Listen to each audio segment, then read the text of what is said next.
Bible വായിക്കുമ്പോൾ ചിലപ്പോൾ നമുക്ക് വലിയ കൺഫ്യൂഷൻ ഉണ്ടാകാറില്ലേ? എന്നാൽ ലൂക്കോസിൻ്റെ സുവിശേഷം വായിക്കാൻ തുടങ്ങിയാൽ ഒരു ഡിഫറെൻറ്റ് ഫീല് കിട്ടും.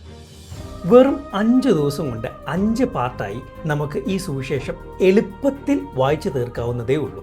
എങ്ങനെയാണ് ഈ സുവിശേഷം മുമ്പോട്ട് പോകുന്നത് എന്ന് നോക്കിയാലോ? ആദ്യ പാർട്ട്, അതായത് ചാപ്റ്റർ 1ഉം 2ഉം. ആദ്യ 2 ചാപ്റ്ററിൽ തന്നെ അത്ഭുത ശിശുക്കളെ വെച്ച് ലൂക്കോസ് തുടങ്ങുകയാണ്. ഒരേ ദൂതൻ, 2 ദമ്പതികൾ, പരിശുദ്ധാത്മാവിൻ്റെ ഫുൾ കൺട്രോളിലാണ് ഈ 2 ജനനവും നടക്കുന്നത്. കഥയുടെ തുടക്കം തന്നെ വല്ലാത്ത ഒരു എനർജിയാണ്. ഒരു വശത്ത് പ്രായമായ സക്കരിയാവനും എലിസബത്തിനും യോഹന്നാൻ ജനിക്കുന്നു, മറ്റൊരു വശത്ത് കന്യകയായ മറിയമിന് യേശു ജനിക്കുന്നു.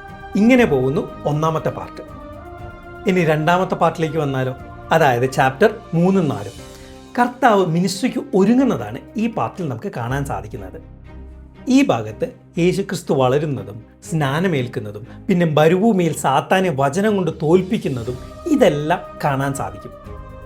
ഇനി മൂന്നാമത്തെ പാർട്ടിലേക്ക് കടന്നാലോ? അതായത് ചാപ്റ്റർ 5 മുതൽ 8 വരെ.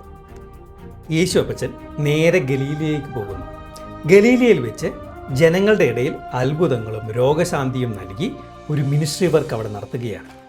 യേശു അപ്പച്ചൻ്റെ മിനിസ്ട്രി വർക്കാണ് നമുക്ക് ഈ ഭാഗത്ത് കാണാൻ സാധിക്കുന്നത്. ഇനി പാർട്ട് 4ലേക്ക് കടന്നാൽ ചാപ്റ്റർ 9 മുതൽ 18 വരെ. ഇവിടെ യെരുശലേമിലേക്കുള്ള ഒരു യാത്രയാണ്. യേശു അപ്പച്ചൻ ശിഷ്യന്മാരെയും കൂട്ടി യെരുശലേമിലേക്ക് യാത്ര തുടങ്ങുകയാണ്. വഴിയെ പോകുമ്പോൾ അനേകം ഉപമകൾ പറയുന്നുണ്ട്. മുടിയനായ പുത്രൻ്റെ കഥ, നല്ല ശമരിയക്കാരൻ്റെ കഥ എല്ലാം ഈ ഭാഗത്താണ് നമുക്ക് കാണാൻ സാധിക്കുന്നത്. വഴിയിൽ ഉടനീളം ശിഷ്യന്മാർക്ക് ക്ലാസ് എടുക്കുന്ന യേശു അപ്പച്ചനെ നമുക്ക് കാണാൻ സാധിക്കും. അതായത് യേശു അപ്പച്ചൻ ഒരു മെൻറ്ററെ മാതിരി അവരെ ഗൈഡ് ചെയ്യുന്നതാണ് നമുക്ക് ഈ ഭാഗത്ത് കാണാൻ സാധിക്കുന്നത്. ഇനി പാർട്ട് 5ലേക്ക് വന്നാലോ? അതായത് ചാപ്റ്റർ 19 മുതൽ 24 വരെ. ഇതാണ് അവസാനത്തെ പാർട്ട്. ഇവിടെ യെരുശലേമിലെത്തുന്ന യേശു അപ്പച്ചൻ്റെ രാജകീയ പ്രവേശനം, ക്രൂശ് മരണം, ഒടുവിൽ ആ വലിയ വിജയകരമായ ഉയർത്തെഴുന്നേൽപ്പ്, ഇതെല്ലാം നമുക്ക് കാണാൻ സാധിക്കും. ഇവിടെ ഏറ്റവും ഇമ്പോർട്ടൻ്റ് ആയിട്ടുള്ള കാര്യം എന്ന് പറയുന്നത് യേശു അപ്പച്ചൻ കുരിശിൽ മരിച്ച് ലോകത്തിന് രക്ഷ നൽകി എന്നുള്ളതാണ്. മരണത്തെ ജയിച്ച് ഉയർത്തെഴുന്നേറ്റ കാര്യങ്ങളാണ് ഈ ഭാഗത്ത് പറഞ്ഞിരിക്കുന്നത്. ലൂക്കോസ് എഴുതിയ സുവിശേഷം അവസാനിക്കുന്നത് എവിടെയാണ്? അവിടെ നിന്നാണ് അപ്പോസ്തല പ്രവൃത്തികൾ ആരംഭിക്കുന്നത്. അതായത് യേശു തൻ്റെ ശിഷ്യന്മാർക്ക് പഠിപ്പിച്ച കാര്യങ്ങൾ ലോകമെങ്ങും എത്തിക്കാനുള്ള ദൗത്യം അവിടെയാണ് ആരംഭിക്കുന്നത്.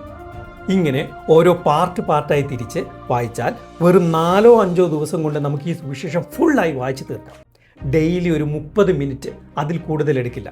നമുക്ക് വളരെ ഇൻട്രസ്റ്റിംഗ് ആയിട്ട് വായിച്ചു തീർക്കാവുന്ന ഒരു സുവിശേഷമാണ് ലൂക്കോസിൻ്റെ സുവിശേഷം. അപ്പോൾ ഓരോ പാർട്ട് നമുക്ക് വിശദമായി നോക്കിയാലോ? സുവിശേഷത്തിലെ ഫസ്റ്റ് പാർട്ട് നമുക്കിന്നൊന്ന് നോക്കിയാലോ?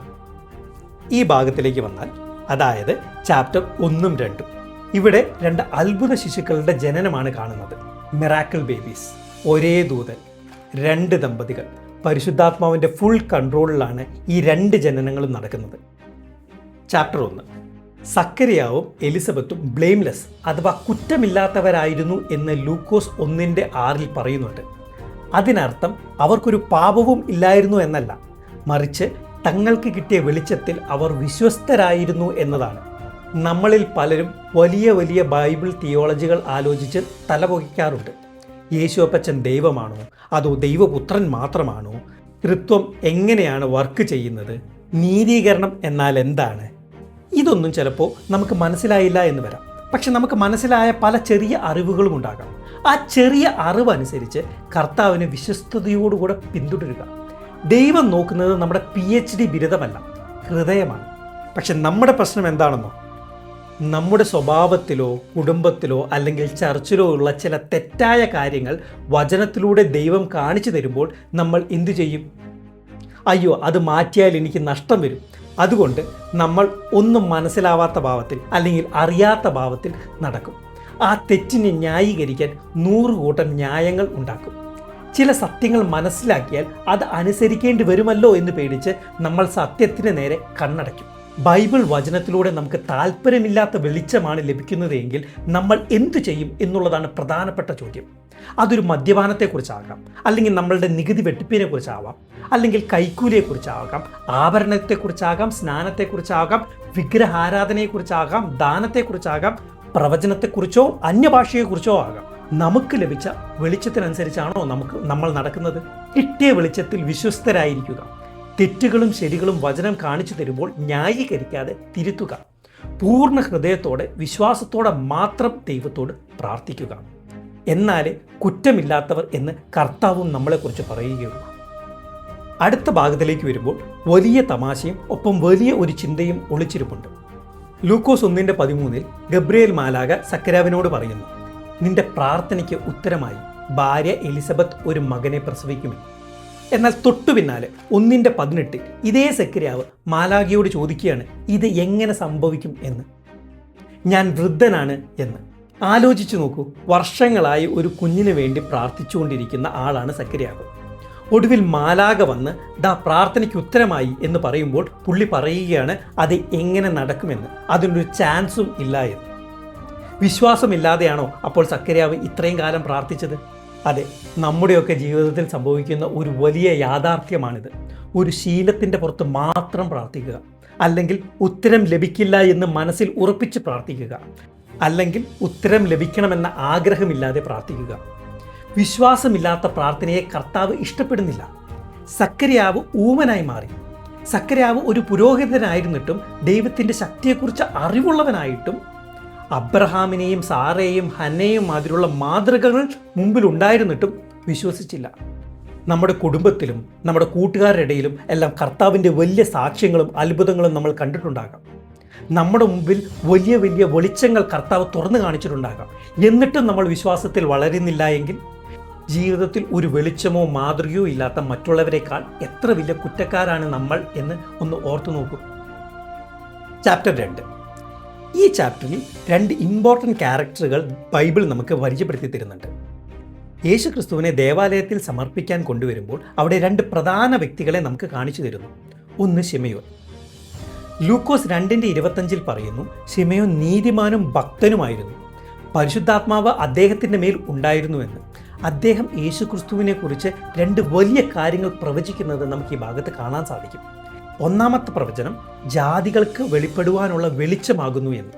അതായത് രക്ഷ എന്നത് എല്ലാവർക്കും വേണ്ടിയുള്ളതാണ്. രക്ഷയുടെ വെളിച്ചം ജാതികൾക്ക് വെളിപ്പെടാൻ ഇരിക്കുന്നു എന്ന് അദ്ദേഹം പ്രവചിക്കുകയാണ്. രണ്ടാമത് പറയുന്നു തൻ്റെ ജനമായ ഇസ്രയേലിൻ്റെ മഹിമ. ഇസ്രയേലിന് ഇതിനകം തന്നെ ദൈവത്തിൻ്റെ വെളിപാടുകൾ ഉണ്ടായിരുന്നു. ആ ജനത്തിലൂടെയാണ് ലോകത്തിൻ്റെ രക്ഷകൻ വന്നത് എന്നുള്ളത് അവരുടെ വലിയ മഹിമയാണ്. ഇങ്ങനെ 2 വലിയ പ്രവചനങ്ങൾ ശിമയോൻ നടത്തുന്നത് നമുക്ക് ഈ ചാപ്റ്ററിൽ കാണാൻ സാധിക്കും. പിന്നെ നമ്മൾ ഈ ചാപ്റ്ററിൽ മറ്റൊരു വ്യക്തിയാണ് കാണുന്നത്, ഹന്ന.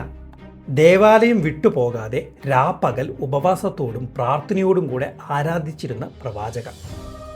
മലാക്കി പ്രവാചകന് ശേഷം പ്രവാചകന്മാരെ ഒന്നും രേഖപ്പെടുത്താതിരുന്ന ആ 400 വർഷങ്ങൾക്ക് ശേഷം ബൈബിളിൽ പ്രത്യക്ഷപ്പെടുന്ന ആദ്യത്തെ പ്രവാചകരിൽ ഒരാളാണ് ഹന്ന. ശിശുവിനെ കണ്ട് ദൈവത്തെ സ്തുതിക്കുകയും രക്ഷയ്ക്കായി കാത്തിരുന്ന എല്ലാവരോടും കർത്താവിനെക്കുറിച്ച് സംസാരിക്കുകയും ചെയ്ത ഒരാളാണ് ഹന്ന. ഹന്നയും യേശുവിനെ തിരിച്ചറിയുന്നു. പരീശന്മാരും ശാസ്ത്രിമാരും ന്യായപ്രമാണ പണ്ഡിതന്മാരുമുള്ളപ്പോൾ ഉപവാസത്തോടെ പ്രാർത്ഥനയോടുകൂടെ കഴിഞ്ഞിരുന്ന സാധാരണക്കാരിയായ ഹാനയാണ് ലോകത്തിൻ്റെ രക്ഷിതാവിനെ തിരിച്ചറിയാനുള്ള ഭാഗ്യം ദൈവം നൽകിയത്. ഇതോടുകൂടെ ഒന്നാമത്തെ ഭാഗം അവസാനിക്കുകയാണ്. അടുത്ത ഭാഗം, അതായത് ചാപ്റ്റർ 3-4 നമുക്ക് മറ്റൊരു വീഡിയോയിൽ നോക്കാം.